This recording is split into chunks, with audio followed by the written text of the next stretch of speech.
Hi, Jianggan. Hi, Nanette.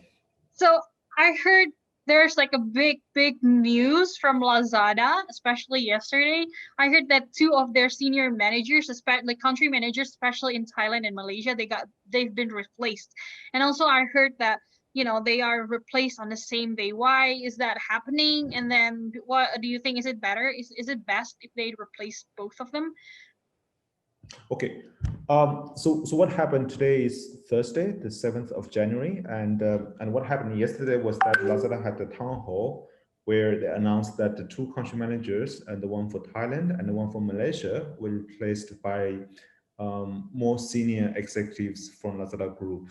So specifically, I think we wrote a blog about it on our website called TOD, the lowdown. So Liu Chao, who used to be the CEO of Lazada Malaysia, and Jack Zhang, who used to be the CEO of Lazada Thailand, I think both are sort of veteran Alibaba executives, were replaced by, yes, Magnus Ekbom, who has been with Lazada since 2012, when it was founded by Rocket Internet with a few Western and Northern European executives. And he is the only one who is still standing amongst all the senior leaders of Lazada, who's from the original team, if you look at all the other faces. And he is the only Western face. Of course, if you compare him now versus many years ago, I mean, you see a difference in the amount of hair, but I think he's done a pretty good job surviving in the group.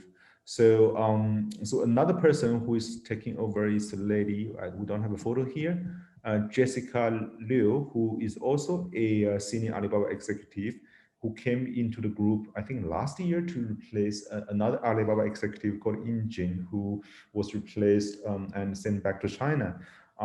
So if you trace the whole history, it just becomes a very difficult to follow, to be honest. So we know that last June, Lazada replaced their group CEO with Chun Li. I mean, no relation to the Street Fighter character. So who used to be the CEO of Indonesia, who came here together with a few of the guys who have mentioned, as well as James Stone, who came in to be the CEO of Thailand, and another guy called Max Zhang, who became the CEO of Vietnam, and apparently the CEO of Vietnam didn't work out, and he was replaced by James, who was also CEO of Thailand. I mean, and James was CEO of Thailand and Vietnam at the same time, and of course, and that became too much for him to handle. So he passed part of the responsibilities, I mean, the position in Thailand, to this guy called Jack Zhang, who he used to work together with at headquarters of Alibaba. And apparently, this guy has been in a role for about a year. Same for Liu Chao, who has been in this role for 2 years. So these executives who have lots of experience, who are sent from Hangzhou and to their markets with superior experience, with lots of understanding about how e-commerce works, fail. And I mean, if you ask, I mean, we are in close contacts with friends in Malaysia and Thailand, and I think especially Thailand, Lazada is losing market share to Shopee. And this is quite spectacular because Lazada's, I mean, Thailand is where Lazada started. Is where you had the first the tech team, the design team, and I think you had the first fulfillment capabilities. So Thailand was really the core of Lazada from the beginning, and now they're losing market share to Shopee. Many people are saying that, okay, this is because of Alibaba, and because they're Chinese, they're communists, so they must be bad, they don't respect whatever. But I think when it goes down to individuals, I mean, there might be a bit of, like, cultural insensitivity. So for instance, Max Zhang, who used to be the country manager for Vietnam, and who was eventually replaced, I think there was a letter from some of the Vietnamese managers to the group CEO of Lazada, complaining that every time we tell Max something, he would always reply saying that this is how we do things in China, this is how we do things in Timor, and that got the managers so frustrated. I think another facet, which I think we mentioned a bit in the article, that that I think in Vietnam, decisions are more consensus driven, and this has been studied and documented by academics that the top down approach doesn't work in Vietnam. If you look at the Communist Party of Vietnam, I mean, they compete for the top post. It's not like other communist parties that you have one guy who's holding the top post.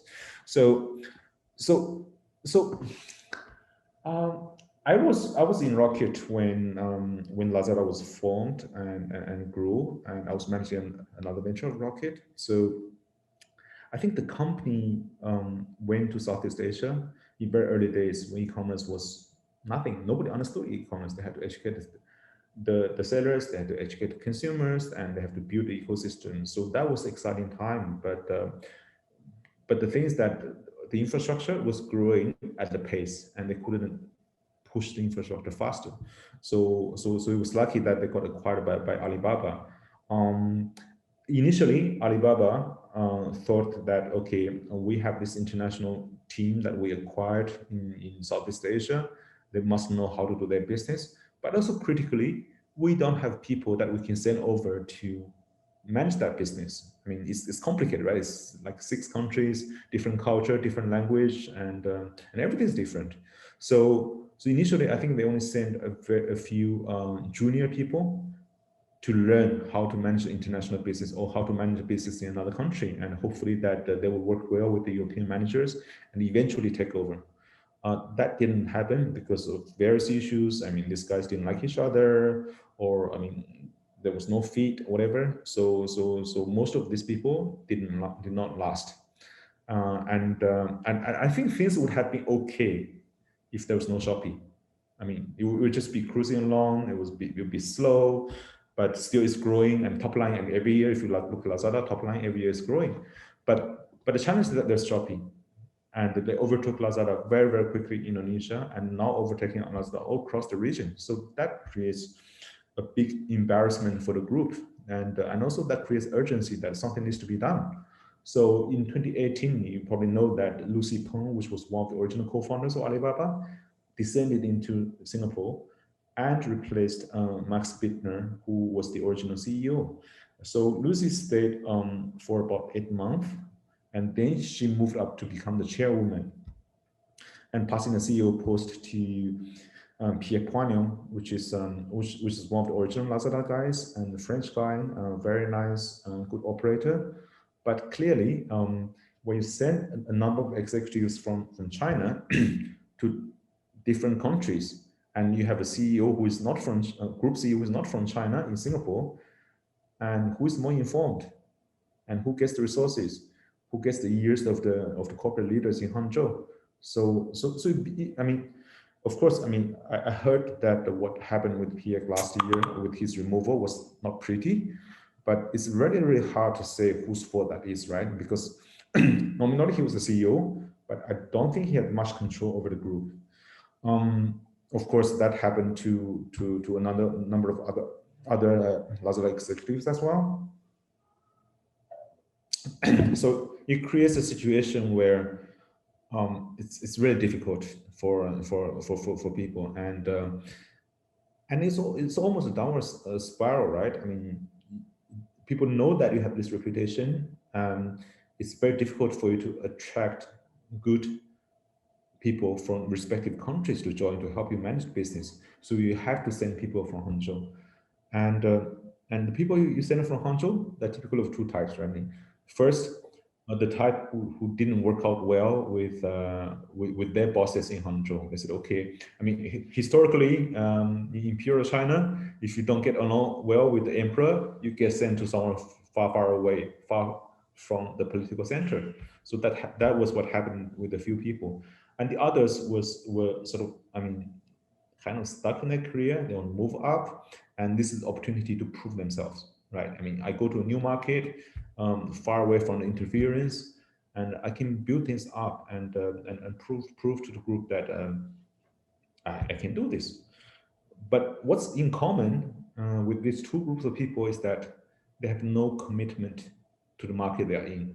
They know that, okay, they are sent there, and especially with the Alibaba culture, that everything's so dynamic. You know, you can be replaced anytime.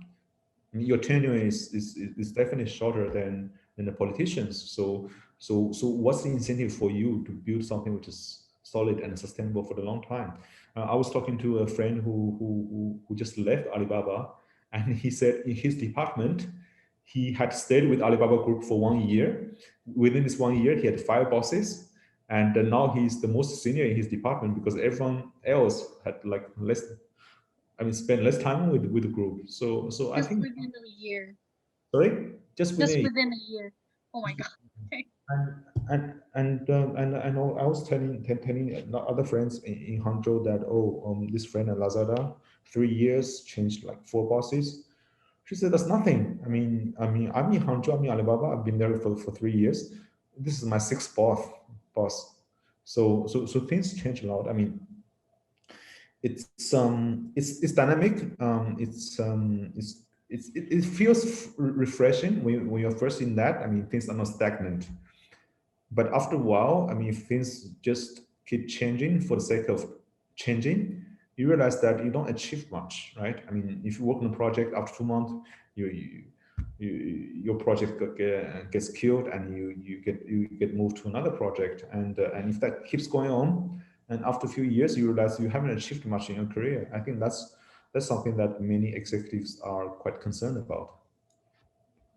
Interesting. It's a very complicated, like history about Lazada, and I heard that you know them very very well. And I also like you also mentioned that they have to build something like sustainable for the future, but they already like lost to Shopee many many times. But like with this changes, are they able to, in the future, not right now, but probably in the next few years, will they be able to, defeat Shopee? And if they are able to, like, what are the things that it's best for them to do? Personally, I doubt it.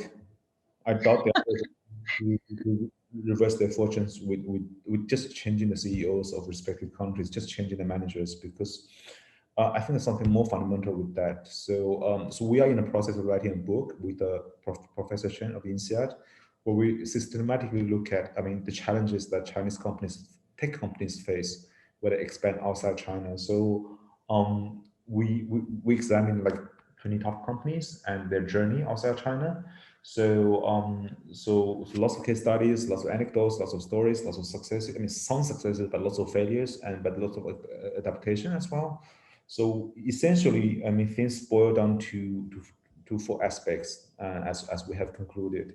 And the book is still being written, so it was just to take a while because we're busy with our day jobs. Anyway, um, four aspects: people, product, organization, and leadership. So